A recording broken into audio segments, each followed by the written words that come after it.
Let's get started. So thanks for coming to my talk. This is from source code to APK. And if you're not here for that, then thanks for not leaving. Although there's a very high likelihood I'm extremely jet lagged. I'm in the incorrect place, but either way, you're here for that. Before I get started, quick question. Who here works on a platform team in some capacity? Nobody. So that's pretty good. So it's really the perfect audience for this talk. Before I get started, real quick note, I'm Rafa. I'm a software engineer at Airbnb. And due to that fact, I have to go on record saying that the views in this talk are not the views of Airbnb. They are just my views, completely independent of each other. So with that, we'll just dive straight into it because there's a lot to get through in 45 minutes. So you're here, and why? Why the interest in understanding what happens when you press the little green button at the top right of Android Studio and the application gets packaged up and launched on your device? Well, most of y'all, and in fact all of you, know raise your hand when I asked if you're on a platform team. So very likely the scale, the size at which you work, you don't have a dedicated person that's actually working on expanding any of your CI, anything that's going on in your Gradle folders, configurations. So being able to modify your builds actually gives you a pretty good leg up. If you're on a team that's small to medium size that needs to move pretty quickly, you can optimize a lot of the processes. And you can better debug those builds. So we've all run into strange issues where the output of what's on after the compilation on what's in Android Studio is printing some weird build output step that you don't really know what it means or what it was doing when it ran into the error. And when the errors aren't specifically with the Kotlin code that's being compiled or Java, if that's what you're using, sometimes it's not clear exactly what's going on. You don't have to completely rely on Android Studio or a lot of the tools that were given by Google. And this isn't meant to imply that you're going to replace any of that. If you've been through any of the talks by the people from Google today, there's a ton of optimizations, a ton of everything that they're doing in order to actually get you to develop a lot more quickly.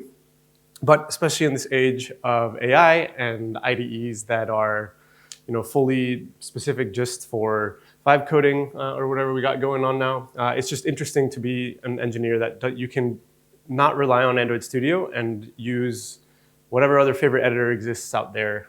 You're more likely to know which ones exist if you didn't start in Android and you migrated from something else, since we're so used to either Eclipse or now basically only Android Studio. But you can now start doing your development potentially in different looking environments, right? Not that you would have to, but it's definitely an advantage.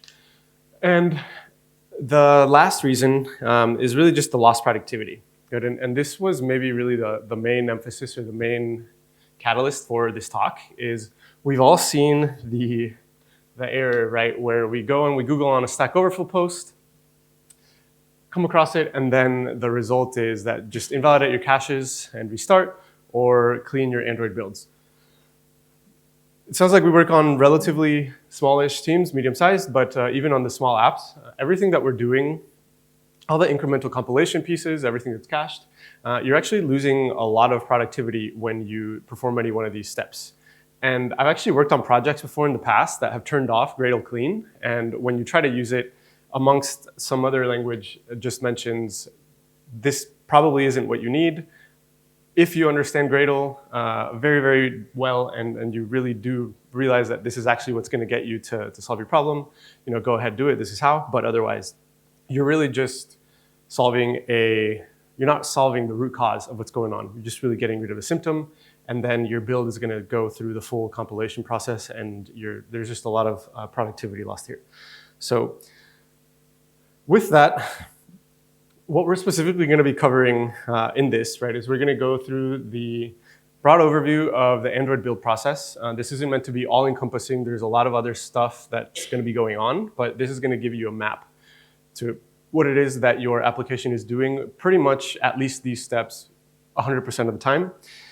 To be able to do that, we're going to get into some of the Gradle plugin basics because we're going to dive a little bit into the Android Gradle plugin, which is actually performing these steps in your Android Studio, in your environment. And when we get into that, we're actually going to be able to, the neat thing is that you can actually prove that these things are actually happening, right? The pieces that we're actually going to manually perform to be able to install the application on our device in just a debug environment. You can actually go prove those out, and you can see what's happening under the hood, right? So afterwards, we're actually going to manually do the building and the installing the app on the device. And if there's anything that you should take away from this, is that ultimately at the end, understanding this, even if you're not using it on a day-to-day, ultimately just peeking under the hood and understanding what's going on helps clarify a lot of the assumptions that you're making, a lot of the magic, and really just makes all of us better engineers, right? So we're used to just pressing that green button, and there's a lot of magic that happens whenever we press that green button, right? So on the bottom left side of Android Studio, we have our build output that's usually got the little freaky spinner, right? And it gives you a little mini heart attack if you've been debugging something for hours and you just hit it one more time and you're just waiting for it to hit the error, right? And you see the red. But what's actually going on under the hood is maybe not complex, but there's a lot of steps that need to happen, right? So first thing, in your project, you'll have resources, and those resources may be things like the strings, the drawables, anything that actually fits in those resource, in that res file. And that's actually going to get compiled itself, but it's not going to use the same compiler that Java or Kotlin use to compile. It's actually going to use a tool that's given to us in the build tools folder when you download Android Studio and Android called AAPT2. So that's going to compile the resources there. And that's going to spit out a .flat file. And you don't, at this point, after you've seen the resources and really just the resources, I guess, you don't realize that the AAP2 compilation is going on, and you've probably never seen that .flat file that's spit out. So that's actually essentially just a binary file that makes it really efficiently, it makes it so that it's super efficiently packaged when it actually gets to creating the APK. And with that, right, before we actually package it, we're going to have to take a look at our manifest. Right, so right now, side by side, we have the manifest, which is defining a lot of the metadata that we need for our app, and the .flat file that has the resources. And together, right, we're actually going to link those two. And when we link that, it's actually going to spit out an unsigned APK. So this can be a base APK, some other relevant name that implies like this isn't your final version of your APK. So this doesn't have any of the source code that you have that actually is needed to run your app, right? But you have the resources and you have the Android map, right, which is the manifest. So once that's there, that's going to feed into something. We'll get to it here in a second. But before that, we'll take a step up. And when we do the linking, if you've ever run into a scenario where you haven't seen or you haven't generated your r.java file, and this is one of those cases where you might run into the Stack Overflow post that says you should clear the caches, invalidate, and restart. What happens when we link, and this is a step that sometimes might get skipped, right, which is why we might see this error, is that your little r. rest of the file name is going to have an error because we haven't actually generated an r.java file. And this Java file actually contains everything that we need, those hex code resource IDs that we use to look up the resources in the source code. So even though in this context, right, we would still be using, we're assuming this is a Kotlin project, we're still going to need Java to compile our project, which is why in most scenarios, right, if you've ever wondered, I'm using Kotlin, why do we need this Java C, why do we need a target? Or a compilation version, this is why, amongst other things that can get generated that are still using Java, even though you're not manually writing the code or doing it. When we have that, it spits out a .class file. For those of us that don't know, right, the .class file, that's just the bytecode representation of the Java or Kotlin code. And like I mentioned, I don't know what happened there. The Kotlin code, assuming that you have most of your sources as Kotlin code sources, that's also going to compile and generate a .class file for each of the pieces that was compiled. And then we don't actually have the bytecode reader, right, on Android. So really what it is that at some point, right, there's the Dalvik Dexcode reader that lived on Android. At some point, that got replaced with the Android runtime. But at the end of the day, right, it's still not able to read the Java or the Kotlin generated bytecode that we read on our typical machine. Right? So we need to essentially create Android readable bytecode version of the bytecode that's spit out in those .class files. And when we do that, we're going to get .dex files. So that's the Android runtime equivalent of those .class files. And then we're ready to combine what we were doing over on our resource and manifest side over with what we were doing with our source code side. So we actually use a general zip tool to combine those things. So our SDK actually goes from being unsigned then to be ready to be signed. There's a small nuance here where it's not actually signed yet. It's just ready for that to happen. And then we actually perform the signage. And that spits out the final APK that we can then install on the device. So this isn't all-encompassing, right? But these run every single time that you build your application, assuming that you have resources, right? Assuming that you're writing your code in Java or Kotlin. There's some crazy Python stuff, I guess, that you can do. Maybe people have explored in the past. But there's a lot of stuff in here, right? If you're working on multimodal module projects, right, where you might notice that the merging of the manifest files somewhere in those build outputs, the modern version of what's going on if you're obfuscating or you're minifying your code on a release build is actually being performed by R8.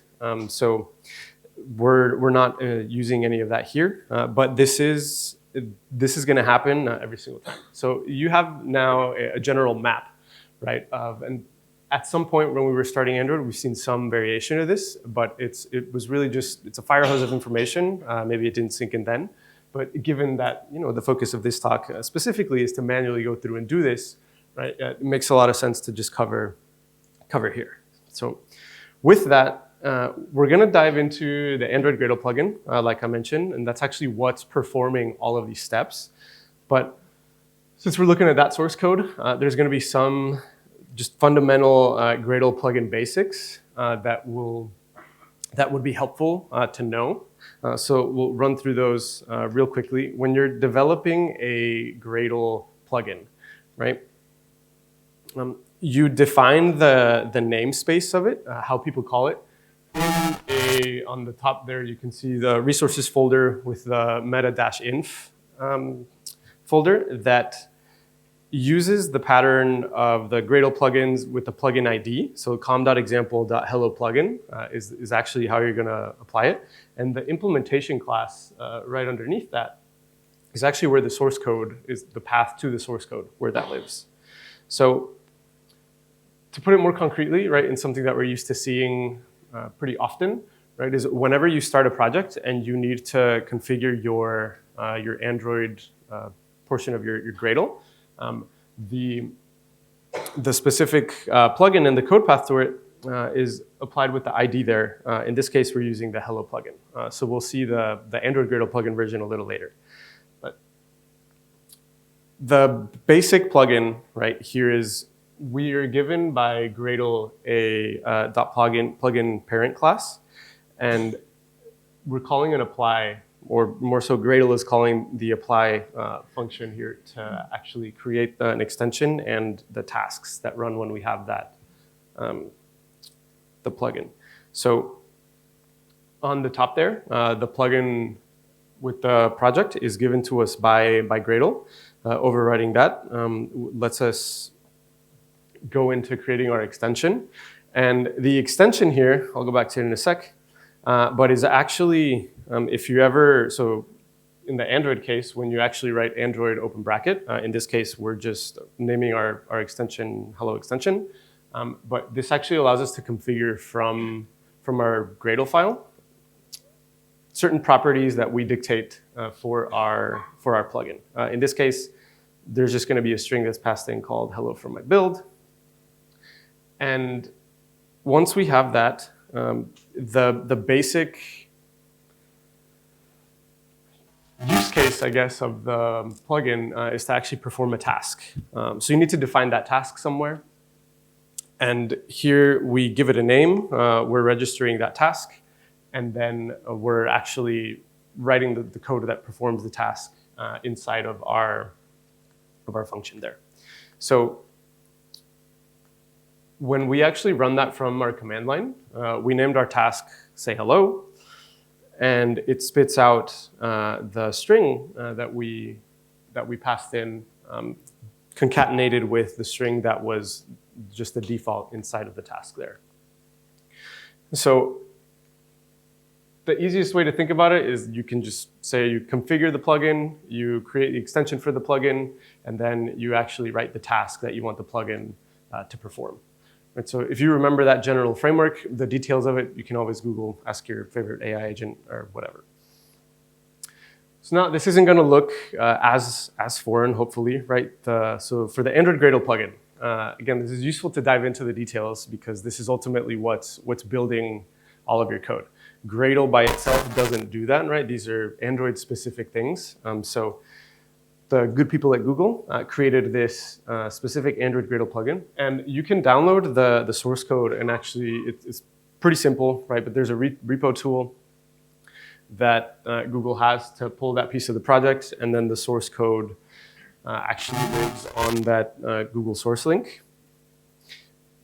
And earlier when I mentioned that the entry point to the project was that implementation meta INF class, there's a bit of a wrench in that that's a local plugin, right? So that's this piece, right? If you're writing a plugin that only exists in your project, this works. But in the situation where you're actually going to package that up and give it to other people, which is what the Android Gradle plugin does, we actually have a different entry point. But this is going to help bring things full circle. If you ever look into that Gradle file, which I'm assuming the reason a lot of us are here is because we don't do it often, or it's only something that we have to look into on a rare occasion when there's pretty big issues with some of our builds or you're adding dependencies. But the ID that we're used to adding with the plugin at the top of our Gradle file, that's actually defined here. Then that's just straight from the source code for the plugin. So that's that ID that we're passing in. Right? So usually in our projects, you find this, if not at least in the root folder of your app file. You're going to find it across multiple modules everywhere in your app. And that's what allows us to use the Android extension there at the bottom. So that's the namespace that's defined there. That gives it the ID. And then that's the path to the actual plugin implementation. Now, there's a bit of a nuance, and this is just maybe fun fact, right? But if you're diving in there, there's a bit of a nuance with a migration that happened with the source code. So there's actually two app plugin classes, right? There's an external one and an internal one. So when you're looking at that and you're following it, you're going to land on the old one, right? And you can see this one's actually deprecated. But this lives inside that com Android build Gradle file within the repo. And it extends a base plugin. For all intents and purposes, right, the base plugin is just, it's a abstract class that subclasses the Gradle plugin, but this is the same plugin parent class that was given to us that I showed earlier in the hello example plugin. To delegate the task and all the implementation to the internal app plugin, we're actually going to go ahead and just pass in the ID of said internal app plugin into the project.apply, and that essentially overrides or delegates the plugin that's performing all the extension creations and the tasks. And then now we're back full circle, right, to where we're defining the namespace and the location for the actual plugin that's doing all the work. So if you had to rip this out and just re-explain it, think about it in a different way, due to some implementation details, there's two versions of the app plugin. One that's defined externally is defined and packaged up in the Gradle snippet that we saw earlier. And then once we've actually gotten to the internal implementation, which is abstracted away from us as the people that are using the Android Gradle plugin, we're now back to the internal app plugin that actually implements all of the extension code and the task creations. So that one is not deprecated, right? If you were to go actually find that in the code base, I've stripped away. There's a whole bunch of setup. There's a lot more pieces going on here, but the app plugin that's actually performing all of it and building all these pieces out has a create extension function and has a create tasks function. But you can see there that the implementation itself is actually what's doing the work. So with the extension functions here, you can create the Android extension that we have in our build.gradle file that's passed in the configuration options for it. So we're used to seeing this a bit as like boilerplate template code that just exists, right? But this is helping us get a concrete picture, maybe create the connections in our mind of how it's actually happening, right? So that plugin also then creates the tasks that we're going to run. And there's a lot of code, more than we can cover in the 45 minutes of the talk, that actually organizes everything and performs the tasks. I'll strip it out a little bit. Mess with the cable. But on a very high level, these are the same tasks that we saw in our build overview, and where they're located in the project. So not all of them are concretely defined as classes, but the compilation and the link resources tasks, right? They're done in a link application Android resource class that has a lot of mini subtasks within it. But compiling an r.java file, the dexer, zipping and signing, installing, all of these live inside of that Android Gradle plugin. And you can actually go find and prove out that the pieces that we're going to manually build actually exist and they're getting performed inside of AGP. So with that, we can dive into the actual building of our project. One interesting thing, if you went to the keynote earlier today, this isn't a modern build system, which was a good call out, but this is actually, you can, in any script, in any language, you can actually run these steps yourself, right? As long as you're hooking into the tools that Android is giving us. But we're going to assume that we have this basic main activity class. We're not really even using any of the Android X libraries for this. And why is that? Because those are actually packaged as separate dependencies. So we would actually have to go pull those from Maven and pull these in. Right? Whenever we download Android Studio, that gives us an Android jar file with the specific version, and that's always going to live on your system locally. So the bare necessity that I'm assuming that we're going to use is just from the Android jar itself. The second call out here is that we're not using compose for this example. That introduces a separate piece of complexity. But again, you have the mental model, you have the map, right? So you can actually go through and look at the steps, the specific pieces that are being run in order to do that.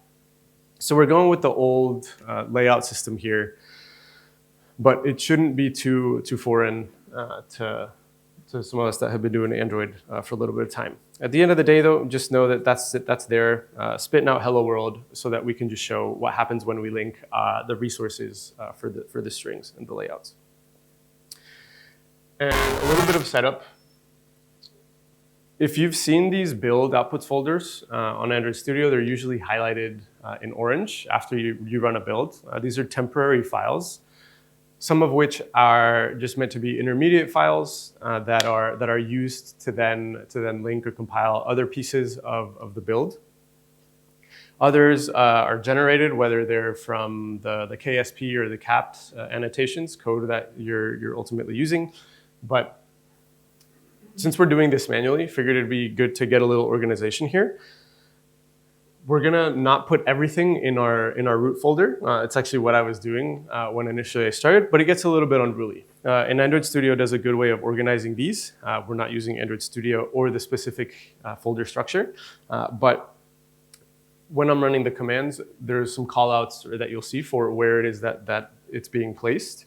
And that's all that really is the organization of these generated build folders. And one final callout is that the build tools that we're using, all the commands, they're given to us by the SDK tools that we can download that come packaged with Android Studio, that come packaged with the Android download that we usually do. If it's been forever since the last time you've downloaded Android Studio on your machine, or maybe you switch companies all the time, you do it every day, then you're used to seeing when that happens. But for those of you that it's been some time, you've been at a company for a nice long while, we're downloading a lot usually when it comes to putting in Android Studio. And in one of those things, you can assume that the build tool, the path that I'm calling for these is always going to be calling a specific build tools version. The versions of what they are don't concretely matter, or the version of Android, but just know whenever I'm calling these, you could actually just copy paste the script into assuming the same main activity.kotlin file, and it should work on your end. So with that, let's go back to our overview. Looking at the resources folder, we're going to compile these using the apt2 compile command. So that's what that would look like. Again, the apt2 comes from that build tools folder. When we call the command, we're going to need to pass in the output, or where it's going to be laid out after we compile it. So we just create a folder called build compiled resources, and then give it the layout. You can pass in more than one, right? Just for simplicity's sake. I'm going to show an example of what happens when we do the dex. But the activity main, the strings for the project, all of that would actually be compiled in this step here. And that's going to give you the .flat class. That's the output of the link command. That .flat class, like I mentioned earlier, is just a binary file that's really easy to package. And then we're going to need to do the link with our manifest. So first we compiled, now we link. Both of those get performed on the resources, and the link gets performed on the manifest with the flat file on the resources. When we do that, it's just a link command on the same AAP2 build tool. And we create our unsigned APK here, right? Because this is the first piece, or the first place where we join multiple artifacts that are getting created in our build. So this is that unsigned or the base APK. If you've ever accidentally gone onto CI and pulled some version of the APK that didn't actually work or run on your device, chances are that you pulled some unsigned or incomplete version of the APK. This is where that happens and where it's generated. So these artifacts, you can see it when the application builds on CI. You can see it in the outputs locally when you're running it on Android Studio. You'll see some version like that should say unsigned or based. That's just going to specify the Android jar, the specific version of Android that we're using in our class path. And then we need to call out where our manifest is to include it in the link. Then we showed it in the earlier preview of the build overview, but the link is going to generate an r.java file. So this is where that's actually going to, the pieces that are going to go into generate that artifact. So the .flat file, if you remember, those are from the resource compilation.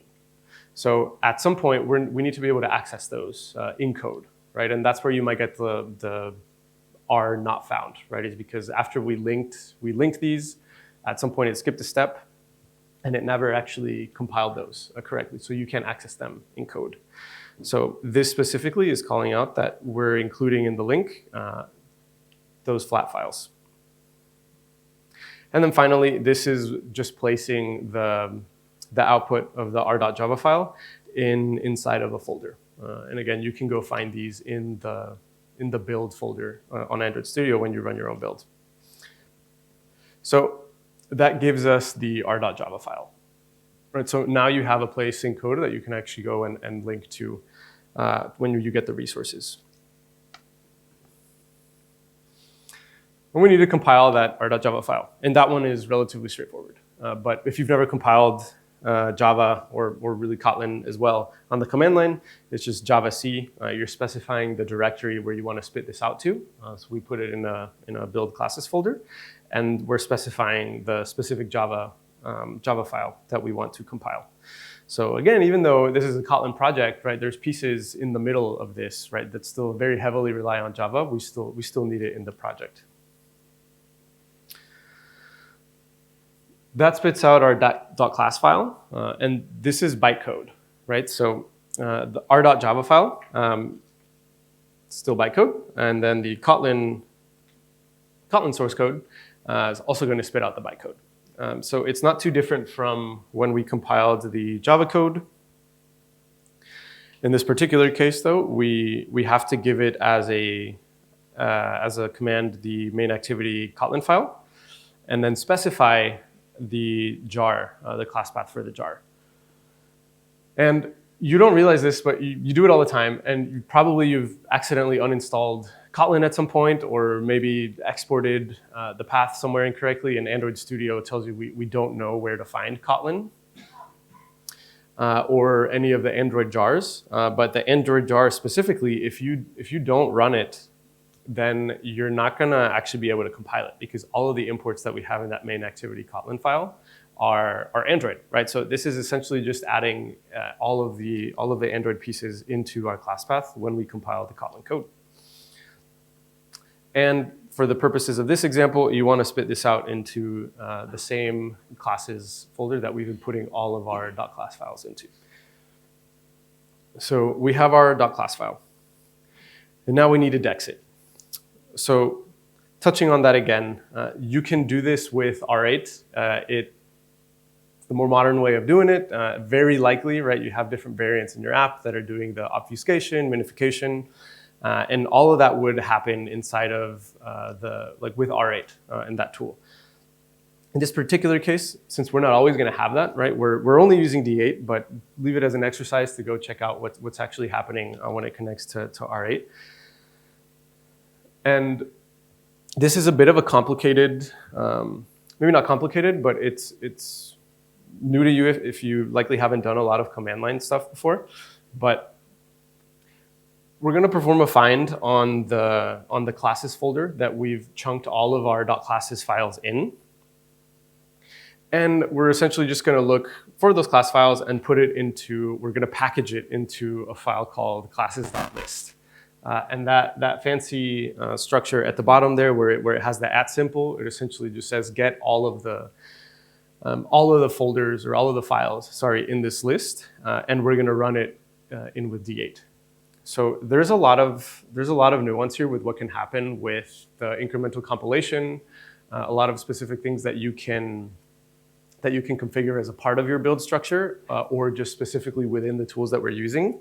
But we're really just brute forcing all of the classes that need to get dexed into R8 here, and defining that they're going to be put out into that dex file. So this is where we do the dex. And now that we have the dex, we are ready to zip. So we have our unsigned APK, and we have our source code dex ready to get put on the machine. And in order to do that, it actually requires 2 steps. It's relatively easy, but something that's useful to point out is we're actually going to it's a temporary creation, right, of a bit of a lie. It's a signed APK. At least it says it is. But what that's going to do is it's going to allow us essentially to save a copy of our unsigned APK just to have it. And again, a lot of this is for the incremental compilation, right? If you need to do anything that's assuming that we have the unsigned APK, if we had overridden the unsigned APK with the signed one, we would have to re-go through all of the steps, print that out again, the unsigned version, re-sign it. So for now, that's going to say that is signed, even though technically it's not. And we're going to zip then the signed, unsigned APK with the dex files. So now, over on the left-hand side, right, we were taking care of our resources and the manifest, everything that directs our Android application, how to open a lot of the metadata, and the resources that it's using in the code that we then see put on the screen, and the source code, right? So those important pieces, right, get put together, zipped up to create the technically not signed, but final APK. So that pretty much final step is to sign said APK. So we're going to use our signer. We're really just going to call the sign command. And this is also something that unless you've put the application yourself onto the Play Store, not necessarily Firebase, but other places where you might download a production version. You might think that you've only done it that one time, but you actually have to have a signed version on your device every single time. Because it's the debug version, it happens very easily, and it's not super secretive what's going on, right? So every single key store here, where the key store is ultimately a certificate that might contain a lot of keys. It's just located in your home folder, .android debug key store. So that's just linking us to there. And then we're given an alias. Since we can contain more than one inside of a key store, the alias essentially calling out like, this is the specific debug one that we need. And that's what that alias is for right there. And we're giving it a passcode. If we didn't give it to that in the command here, it would still prompt us for it. And the passcode is Android, right? So it's just one step above just password being password. It's the debug version, so again, it's not super important, but you're going to be doing the same thing when you have a release version. And then finally, the signed APK becomes the signed APK, right? So this is maybe slightly confusing, but the input, which is the one over on the right over there, is the not signed APK, and the output then overwrites it. So it's overwriting itself now officially signed. So that gives us our APK at the bottom, our signed, super final APK. So now we're ready to just go ahead and install it. We use the adb command you can do this in a single step, but you just install the app. It exists on your device, and it's any app that's running. There's some other configuration you can do to start it up, pick the specific one or whatever you might want, but this assumes that the emulator is running. And then we go ahead and we specify the activity that we're going to start. Because the main activity is inside of the APK, because we package the manifest, it knows which one to launch. It has all the resources. It then shows up on our device. And in this particular case, we just had hello world inside of that activity main file. So that gets us to the full thing, right? So, I mean, what would you do, right, outside of just digging into those specific pieces, understanding them more, right? Well, you can do a multimodal project, the multiple modules, right? So you're going to see steps like the merging of the index or the manifests. You might have more than 64,000 files, right, where you have that 64 64,000 function limit, right? So you're going to have more than one dex. You can try to see what's going on with Compose. You can look at the source code for the Android Gradle plugin, poke around, see there. You can use R8, right, which implies that you would obfuscate or minify your code. And I think the more interesting thing is to really just find similarities in other build systems that exist for other environments and other frameworks that you use. So you can kind of feed the curiosity, just be curious. Again, the goal being just better engineers. If you do the curiosity and understand, okay, like this is how it works for Android, how does a web application, does it do the same thing, right? Are there steps that they don't need to take there because there's different optimizations in their engines, whatever it might be. So hopefully this helped you create a good mental model and actually understand a little bit more of what's happening on your build output whenever you get the errors, and really motivate you to try to solve the root problem, right? Or at least run some basic steps whenever you get a pretty gnarly error. And you no longer have to invalidate your caches, lose the productivity, or clean your Gradle caches. But yeah, thank you. You talk at the beginning about the the cleaning, invalidating the cache, and etc.